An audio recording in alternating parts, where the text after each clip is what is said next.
बिस्मिल्लाहिर्रहमानिर्रहीम। अस्सलामुअलैकुम। Falcon house grammar school campus 9 से मैं हूं आपकी उर्दू की टीचर मिस कमर।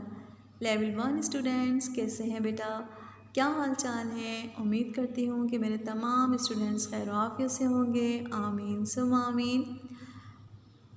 आपको होम असाइनमेंट दिया जा रहा है। आपने ये होम असाइनमेंट बहुत सफाई के साथ करना है और आपको ये सारा असाइनमेंट अपना उर्दू की कॉपी में करना है, ठीक है।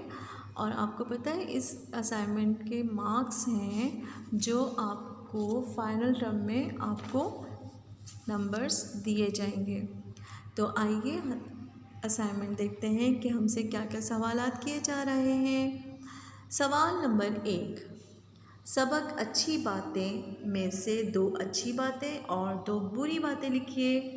भाई आप सबको बहुत अच्छी तरीके से बताएं कि उस सबक में हमें क्या क्या अच्छी अच्छी बातें बताई गई थी और किन बातों के लिए मना किया गया था कि वो बुरी बातें होती हैं, वो हमें नहीं करनी है। तो बस आप उसमें से 2 अच्छी बातें लिखिएगा और 2 बुरी बातें लिख दीजिएगा। इसके पास सवाल नंबर 2 है कि आप बड़े होकर किस तरह अपने वतन के काम आएंगे। चलें, ये आप सोचिएगा और सोचकर फिर आपने 2 जुमले लिखने हैं। आप बड़े होकर अपने वतन के काम आएंगे, किस तरह से काम आएंगे। अगर आप इल्म हासिल करेंगे तो आप अपने वतन की तरक्की के लिए काम कर सकते हैं। अच्छा पढ़ेंगे तो आप वतन के काम आ सकेंगे, ठीक है। तो आप सोचिएगा और अपने अल्फाज में इसके जवाबात लिखिएगा। सवाल नंबर 3 है, पाकिस्तान का कौमी परचम बनाइए और बताइए कि हमारे कौमी परचम पर क्या बना हुआ है।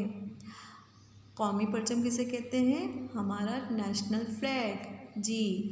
तो आपने पाकिस्तान का फ्लैग बनाना है और फिर आपने ये बताना है कि इस फ्लैग में क्या बना हुआ है। तो क्या बना हुआ है हमारे फ्लैग में, ये तो आप सबको पता है। तो बस आप जल्दी से सवाल का जवाब भी लिख लीजिएगा।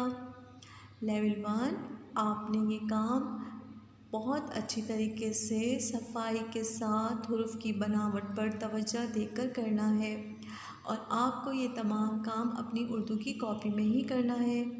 डेट ज़रूर लिखिएगा और ऊपर हेडिंग ज़रूर डालिएगा होम असाइनमेंट की, ठीक है। मुझे अब इजाज़त दीजिए। अल्लाह हाफिज़।